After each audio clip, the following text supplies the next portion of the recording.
శ్రీమాత్రే నమః.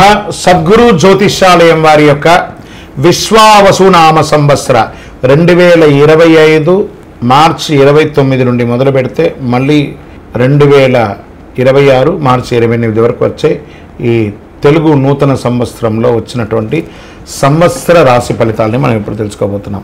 ముందుగా మొట్టమొదటిది మేషరాశి. అశ్విని నక్షత్రం, భరణి నక్షత్రం, కృత్తిక మొదటి పాదానికి సంబంధించిన మీరు మేషరాశి వారిగా పరిగణించబడుతున్నారు.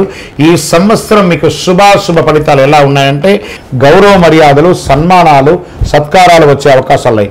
పుత్రమూలకంగా ఇబ్బంది ఉన్నా అది కూడా కొలికొస్తుంది.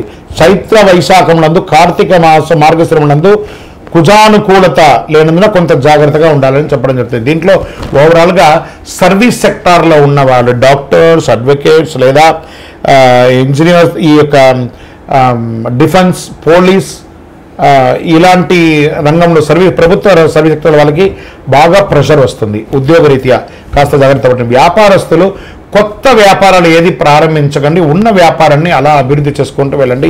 విద్యార్థులు చాలా కష్టపడి చదవవలసిన ఒక సమయం అని కూడా చెప్పచ్చు. స్త్రీలకు కూడా మిశ్రమమైనటువంటి ఫలితాన్ని ఇవ్వడం జరుగుతుంది. వాహనం నడిపేటప్పుడు జాగ్రత్తగా ఉండండి. ఆరోగ్యం పట్ల చాలా శ్రద్ధ వహించాలి, ఎందుకంటే 7:30 శని మొదలవుతుంది కాబట్టి దీని యొక్క ప్రభావితం.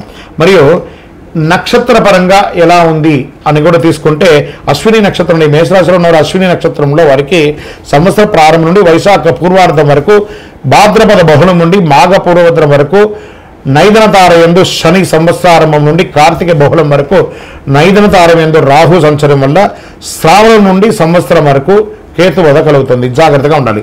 మరి భరణి నక్షత్రం వారికి వైశాఖ బహుళం నుండి భాద్రపద బహుళం వరకు, తిరిగి మాఘ బహుళం నుండి సంవత్సరం వరకు, నైదన తారయందు శని ఆషాఢ బహుళం నుండి సంవత్సరాంతం వరకు జన్మతారయందు కేతు సంచరిస్తున్నారు.